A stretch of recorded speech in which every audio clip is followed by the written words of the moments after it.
Teman-teman sekalian, orang ini awal mula masuk Islamnya cukup unik. Dan tercatat di dalam sejarah Islam, dari seluruh pendeta Yahudi yang ada pada saat itu cuma 2 orang yang masuk Islam. Dan 2 orang ini betul-betul tulus masuk Islam sehingga Allah karuniakan mereka pahala yang besar. Yang satu dapat jaminan surga karena perjuangan yang besar, itu adalah Abdullah bin Salam radhiyallahu anhu, dan yang satu mati terbunuh, mati syahid setelah syahadat di perang Uhud, yaitu Khuwairiq radhiyallahu anhu. Ada satu pendeta Yahudi namanya Khuwairiq. Orang ini naik ke atas menara benteng Yahudi sambil teriak-teriak, "Wahai Yahudi, kalian benar-benar tahu bahkan kakek-kakek kalian hijrah ke Madinah justru karena akan keluarnya Nabi ini. Dan kalian tahu benar kalau semua ciri kenabian ada pada diri Muhammad. Ya, kalau seandainya Musa pun datang, kau tidak akan mungkin segembira itu." Maka dia mengatakan, "Wahai bibi, inilah Nabi yang kita tunggu." Maka kata bibinya, "Kalau gitu pergilah, pastikan apakah dia yang kau maksudkan."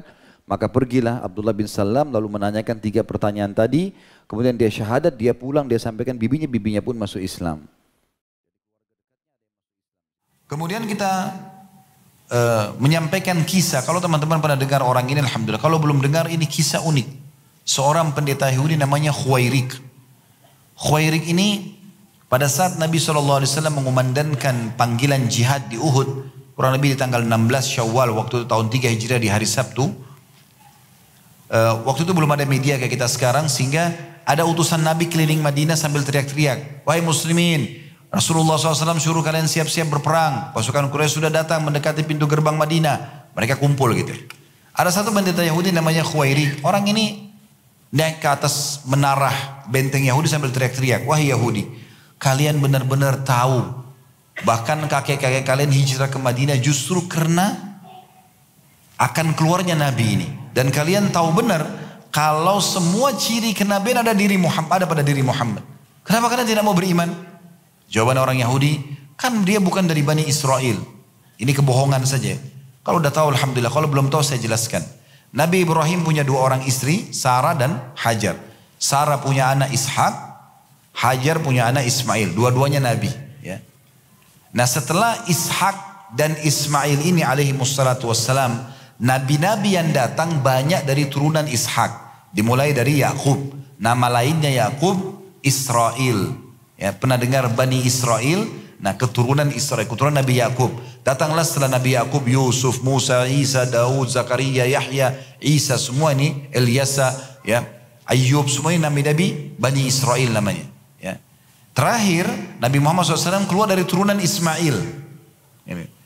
Orang-orang Yahudi sekarang alasannya tidak mau beriman pada Nabi Muhammad SAW bukan karena menolak kebenarannya. Mereka tahu Islam benar. Mereka cuma bilang, "Oh, bukan dari Bani Israel." Mereka beralasan kalau Bani Israel ibunya itu induknya mereka Sarah. Sarah itu tuan. Kalau Ismail ibunya Hajar. Hajar ini mantan budak. Begitu saja. Alasan ini. Ya, ini bukan kebenaran, tapi ini kebatilan, ya.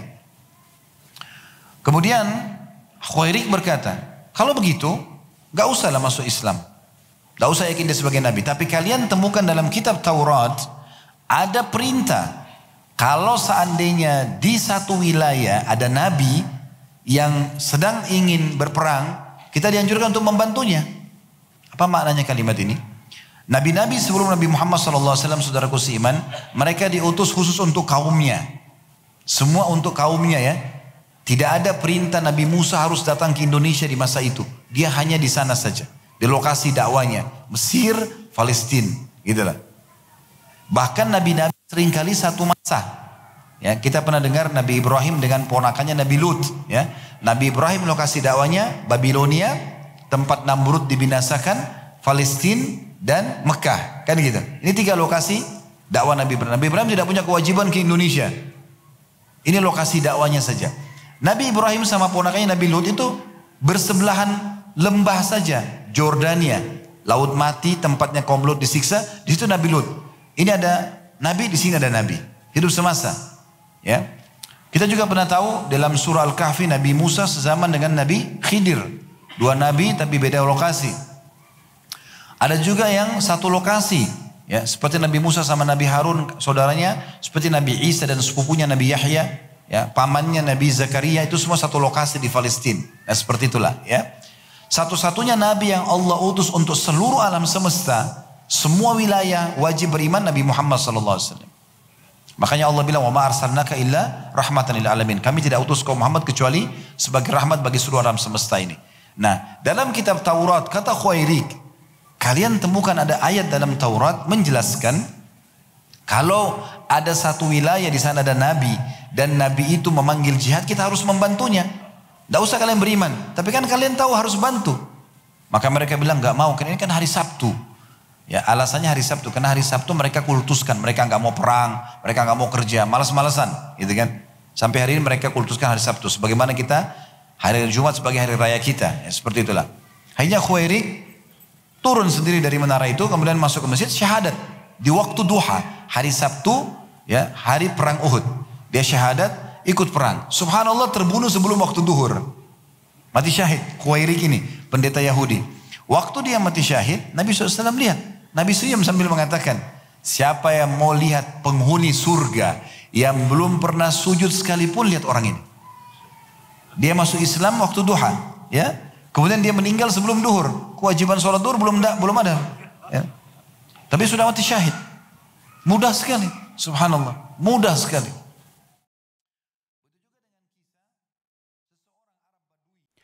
Bermula masuk Islamnya manusia terbaik ini teman-teman sekalian, dalam riwayat diceritakan, dia menceritakan sendiri tentang kisahnya. Dan saya setelah melihat daripada saya menceritakan secara umum, maka lebih baik kita langsung membacakan riwayatnya. Dinukil dari Abdullah bin Salam sendiri, beliau menceritakan tentang masuk Islamnya. Ia berkata, ketika Nabi SAW datang ke Madinah, orang-orang berbondong-bondong berlarian menyambut beliau. Dan aku termasuk dalam kerumunan tersebut. Ketika melihat beliau, maka tahulah aku bahwa wajah ini bukanlah wajah seorang pendusta.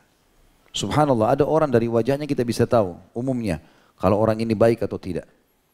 Umum saja begitu, kelihatan. Subhanallah, ibadah itu, sholat, puasa, semuanya zikir, ya, apa yang dilakukan ini bisa bercahaya dari wajah.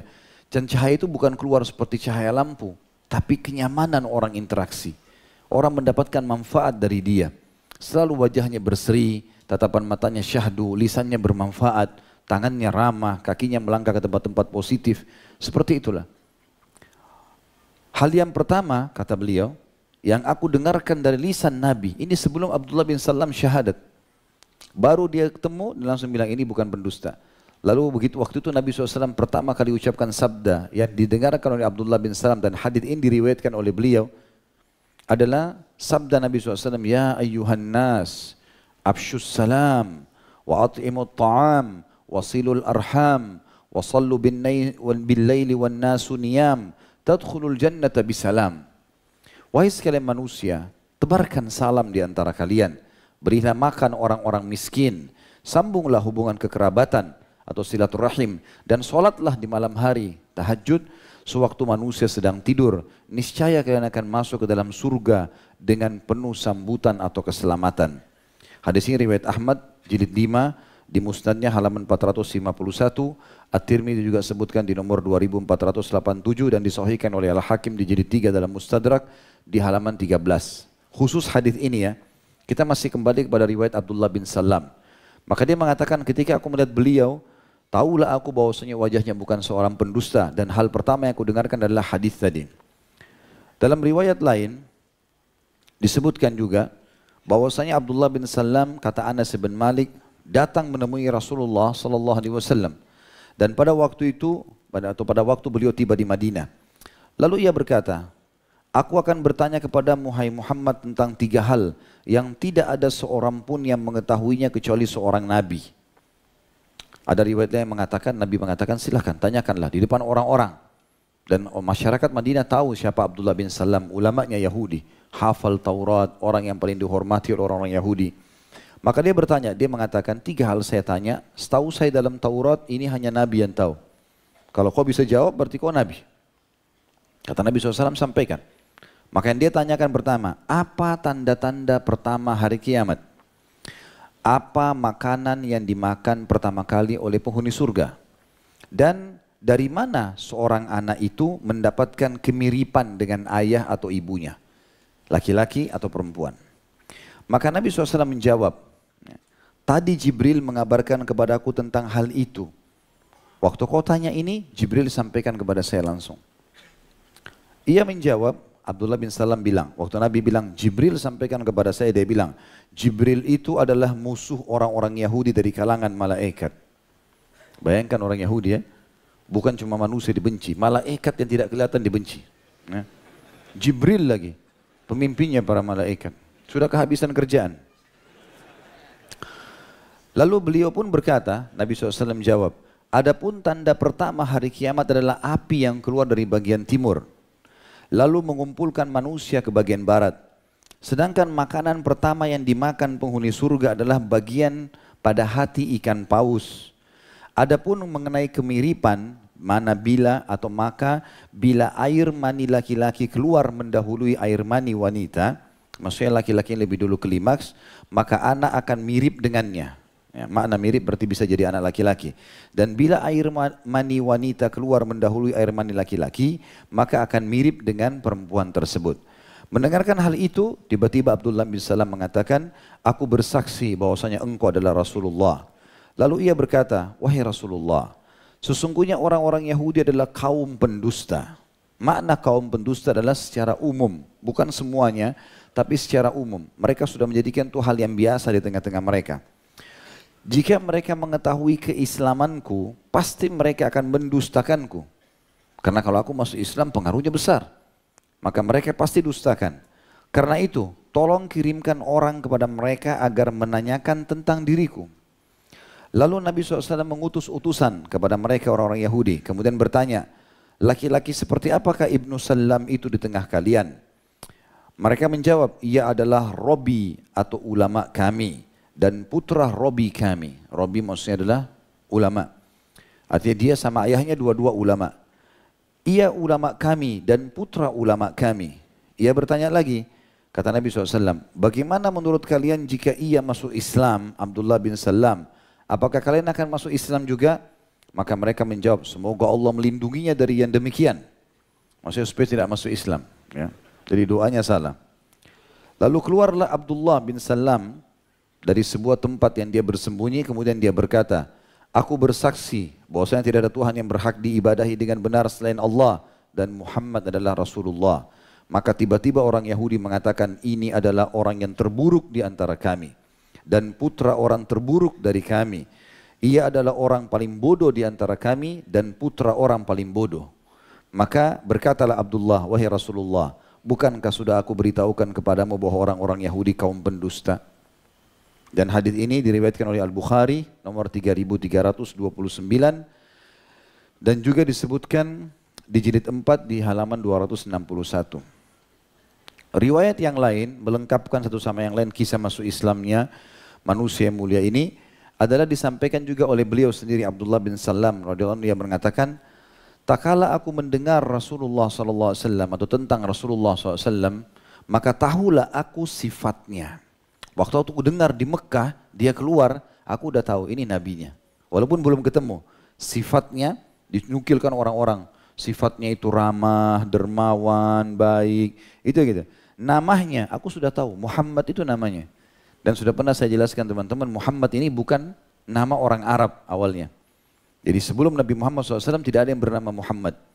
Itu sudah saya bedah dan kaji atau sampaikan di kajian sirah di YouTube ya.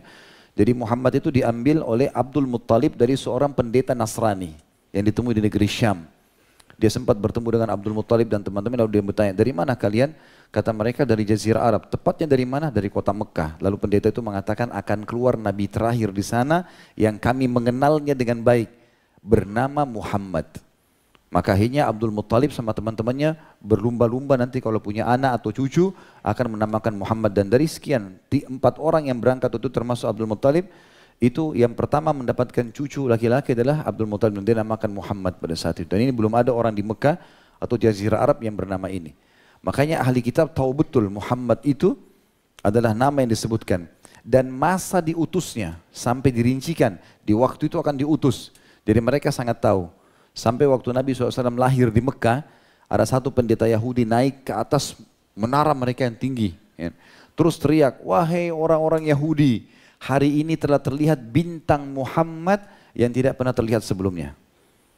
Jadi mereka sampai punya ciri, mereka tahu kelihatan bintang dalam bentuk tertentu, itu berarti lahirnya Nabi SAW. Itu tepat Nabi lahir. Maka telah lahirlah Muhammad atau Ahmad. Dia mengatakan, tak kala aku mendengar tentang Rasulullah SAW, maka tahulah aku sifatnya, namanya dan masa diutusnya, di mana kami telah lama menanti-nanti kemunculannya. Aku sangat gembira dengan hal itu dan memilih tidak memperbincangkannya hingga Rasulullah SAW datang ke Madinah. Jadi maknanya waktu Nabi masih di Mekah, Yahudi sudah tahu, oh ini dia nabinya. Pasti akan hijrah ke sini.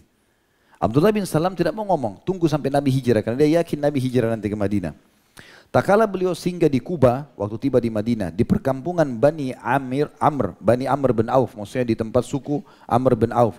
Datanglah seorang laki-laki memberitakan kedatangan beliau SAW. Saat itu aku, kata Abdullah bin Salam radhiyallahu anhu ajma'in, berada di atas pohon kurma milikku.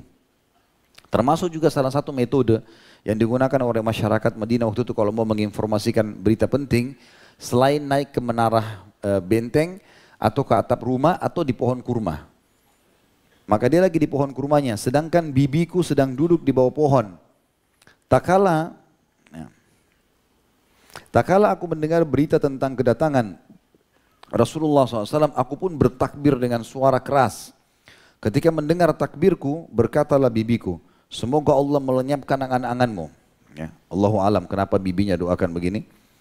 Demi Allah, andai kata kamu mendengar Musa bin Imran, Nabi Musa alaihissalam, datang, pasti kamu tidak akan tidak segembira ini. Takbirmu tidak akan sebesar ini. Siapa orang itu?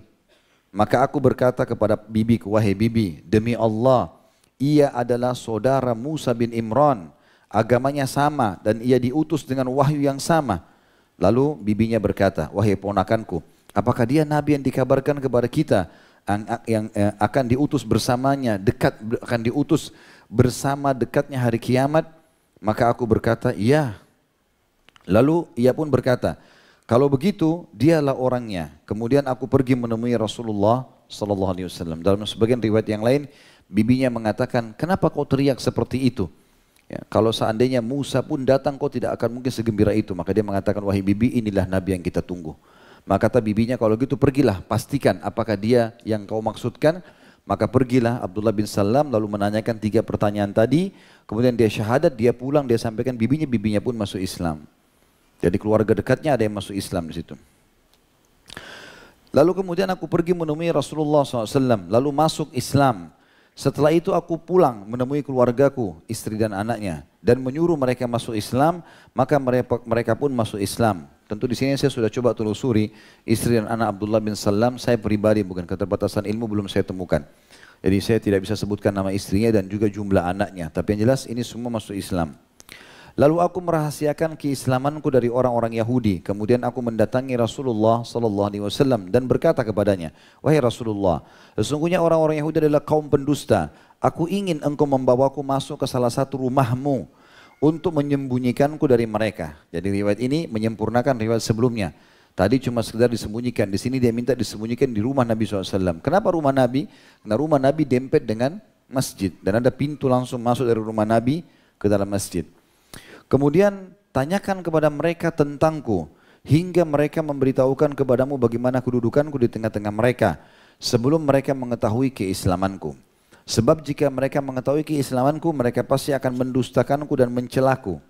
Lalu beliau membawaku masuk ke salah satu rumahnya. Setelah itu orang-orang Yahudi masuk menemui beliau. Sampai sini dulu saya tambahkan.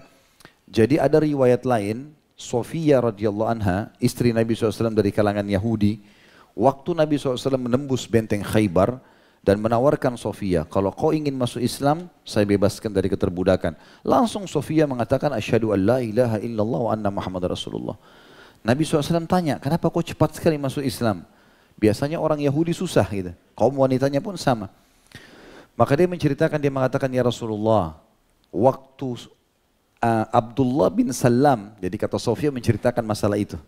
Abdullah bin Salam mempermalukan orang-orang Yahudi di masjid Anda di Madinah. Aku ini dulu ada di rumahku masih kecil. Pamanku dan ayahku termasuk pendeta Yahudi yang diundang ke masjid Anda. Ayahnya namanya Huyai bin Akhtab. Ya. Maka mereka berdua ini, ayahku dan pamanku, setiap kali masuk rumah pasti menciumku, pasti memelukku. Tapi khusus pada saat kasus itu terjadi, mereka dipermalukan di depan Anda oleh Abdullah bin Salam. Mereka pulang ke rumah, buka pintu, mereka sama sekali tidak menghiraukanku, tidak menciumku, tidak memelukku, sementara aku masih kecil. Lalu aku mendengar pembicaraan mereka. Kebetulan ayahnya dan pamannya dua-dua pendeta Yahudi. Maka ayahku bertanya, namanya Huyai. Dia tanya saudaranya, apakah dia orangnya? Kata pamanku, iya. Yakin? Iya. Lalu kemudian ayahku bertanya lagi, apakah dia yang betul-betul cirinya disebutkan dalam Taurat? Namanya, sifatnya, semuanya? Kata pamanku, iya. Lalu kata ayahku, kata Sofia ini sebab kenapa dia masuk Islam radhiyallahu anha. Dia mengatakan, ayah tanya, lalu apa keputusanmu? Dia tanya kakaknya nih. Kakaknya mengatakan, aku akan memusuhinya sampai hari kiamat. Kan kebodohan yang luar biasa. Maka sudah tahu benar, tidak mau, gitu kan? Dan ini yang menyebabkan kenapa Nabi SAW menafsirkan Al-Fatihah, dan itu disampaikan oleh Ibnu Abbas dari Nabi SAW, ghairil maghdubi alaihim, bukan orang-orang yang kau murkahi ya Allah, Yahudi. Waladhdallin, orang sesat adalah Nasrani. Karena Yahudi tahu kebenaran tidak mau diikuti. Nasrani mau berdakwah tapi salah, mengatakan Allah punya Tuhan, Allah punya anak. Ini keliru. Maka kata Sofia, pamanku mengatakan itu. Lalu ayahku juga ikut-ikutan. Mengatakan kalau begitu aku bersamamu. Bersama masuk neraka tentunya. Ya. Kita kembali ke riwayat ini. Jadi kata beliau, lalu beliau, maksudnya Nabi SAW, membawaku masuk ke salah satu rumahnya. Setelah itu orang-orang Yahudi masuk menemui beliau, menemui di masjid Nabi. Karena Nabi undang mereka datang. Datanglah mereka. Berbicara dan bertanya kepada beliau. Kemudian beliau bertanya kepada mereka, laki-laki seperti apakah Al-Husain ibn Salam di kalangan kalian? Karena sebelum masuk Islam namanya Al-Husain. Nabi ganti akhirnya Abdullah bin Salam. Di sini teman-teman sekalian, Nabi SAW di awal pertemuan sama mereka dalam beberapa riwayat lain menawarkan Islam. Wahai Yahudi, bertakwalah kepada Allah. Kalian tahu saya adalah Nabi. Kalian tahu nama saya, tahu sifat saya, tahu semua cirinya. Kalian tahu ini tempat hijrah saya. Dan kalian hijrah di sini menunggu saya. Kenapa kalian tidak mau beriman? Mereka tidak mau. Mereka mengatakan alasannya, karena kau dari turunan Arab, sementara kami dari turunan Yakub, yaitu turunan Israel. Jadi ini kalau kita rentet historinya, Nabi Ibrahim alaihissalam punya dua orang istri. Yang pertama namanya Sarah, yang kedua namanya Hajar. Dari Sarah ada anak namanya Ishak, dari Hajar namanya Ismail. Dua-dua Nabi. Ya. Setelah Ishak dan Ismail, nabi-nabi datang dari turunan Ishak, semuanya. Ishak, Yakub, Yusuf, ya. Nah, Yakub ini anaknya Ishak, nama lainnya Israel. Kalau dikatakan Bani Israel berarti keturunannya Israelin, keturunannya Yakub. Negara Israel mengambil nama itu sekarang. Nah, Yakub punya anak Yusuf, Yusuf punya keturunan terus ya, sampai akhirnya Musa, Isa, Yahya, Zakaria, Ayub, semua ini nabi-nabi Bani Israel namanya. Daud, Sulaiman, semua nabi-nabi Bani Israel. Sampai terakhir Isa alaihissalam. Nah, ternyata dengan hikmah Allah Subhanahu wa taala, penutup nabi-nabi ini bukan dari Bani Israel lagi. Setelah sekian banyak, Allah keluarkan dari jalur seberanya Ismail. Ismail ini tadinya bukan orang Arab, tapi waktu dia hijrah atau diantar oleh ayahnya Ibrahim bersama ibunya Hajar ke Mekah, tinggal di padang pasir lembah Mekah sendirian berdua. Lalu Ibrahim alaihissalam meninggalkan karena ini perintah Allah. Tiba-tiba ada suku Arab dari Yaman, ya, itu keluar dari Yaman kemudian tinggal bersama Hajar dan Ismail. Ini sudah saya ceritakan dalam sirah di YouTube. Kemudian datang tinggal di sana. Nah, suku ini suku asli Arab dari Yaman. Maka Ismail berbaur dengan mereka. Akhirnya bahasanya bahasa Arab dan dia menikah dengan anak kepala suku itu.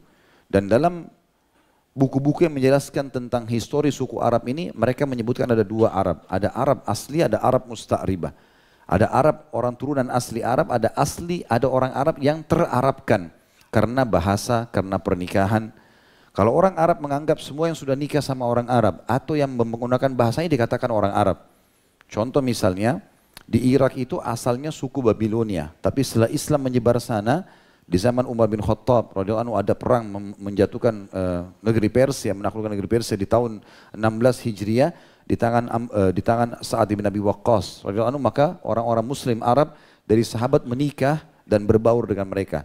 Maka dikenallah Irak negara Arab. Mesir juga aslinya suku Kipti, bukan orang Arab, tapi Amr bin As radhiyallahu anhu di tahun 20 Hijriah menyerang ke sana, kemudian berbaur sama mereka, menikahlah dengan kaum muslimin orang-orang asli, menjadilah mereka bangsa Arab sekarang. Ada lagi yang memang tidak masuk ke dalam sana, ya, orang-orang Arab, tapi dasarnya memang mereka menggunakan bahasa Arab seperti Sudan, ya. Mereka berkulit hitam dan Afrika, tapi mereka menggunakan bahasa Arab, maka di Liga Arab masuk negara-negara Arab ini. Makanya diistilahkan Ismail alaihissalam adalah Arab musta'ribah.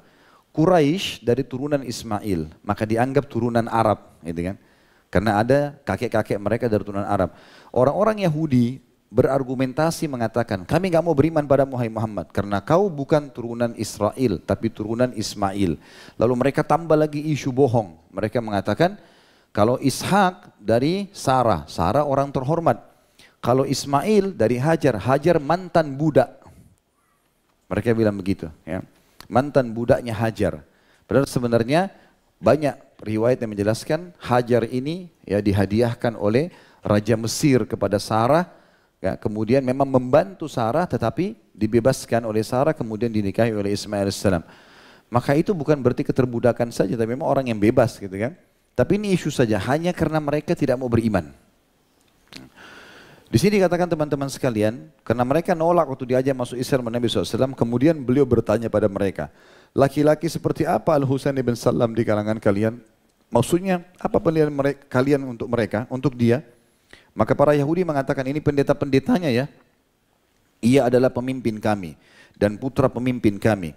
Ia robi kami dan ulama kami. Maksudnya dia ulama kami dan keturunan ulama kami. Tak kala mereka selesai mengucapkan puji-pujian tersebut, maka Abdullah bin Salam mengatakan, aku keluar menemui mereka dari rumah Nabi SAW.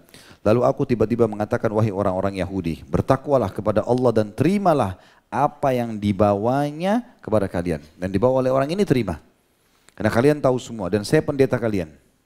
Demi Allah, sesungguhnya kalian benar-benar telah mengetahui bahwa beliau ini adalah Rasulullah yang kalian temukan tertulis di dalam kitab Taurat yang ada pada kalian dengan nama dan sifatnya. Ini tidak asing, namanya, ciri-ciri mukanya, segala macam jalur nasabnya ini sudah jelas. Sesungguhnya aku bersaksi bahwasanya ia adalah Rasulullah. Aku beriman kepadanya, membenarkannya dan mengenalinya. Lalu mereka pun berkata, engkau berdusta. Kemudian mereka mulai mencaci maki diriku. Lalu aku berkata kepada Rasulullah SAW, bukankah sudah aku beritahukan kepadamu wahai Rasulullah bahwa mereka adalah kaum pendusta, pembual, licik dan keji. Setelah itu aku menampakkan keislamanku dan keislaman keluargaku. Maka masuk Islamlah bibiku yang bernama Khalidah bintil Harith dan baiklah keislamannya. Riwayat yang panjang ini diriwayatkan oleh Al-Baihaqi dalam kitab Ad-Dalail di jilid 2 halaman 530-531 dan Ibnu Katsir juga menyebutkan dalam kitab Al-Bidayah wa Nihayah di jilid 3 halaman 211. Ini berhubungan dengan kisah masuk Islamnya radhiyallahu anhu. Ada dua penting di situ ya, tentang masalah bagaimana dia pendeta Yahudi lalu dia masuk Islam dan dia coba untuk sebenarnya dia mau berdakwah dengan cara baik-baik tapi dia sudah tahu pasti didustakan. Maka dia suruh undang pendeta-pendetanya lalu kemudian dijebaklah seperti ini ya. Itu pun mereka tidak mau masuk Islam. Juga yang kedua di sini adalah bagaimana bibinya ya, termasuk orang yang beriman, tapi sempat Abdullah bin Salam meluapkan dulu kegembiraan yang besar di hadapannya, baru kemudian dia tertarik untuk masuk Islam.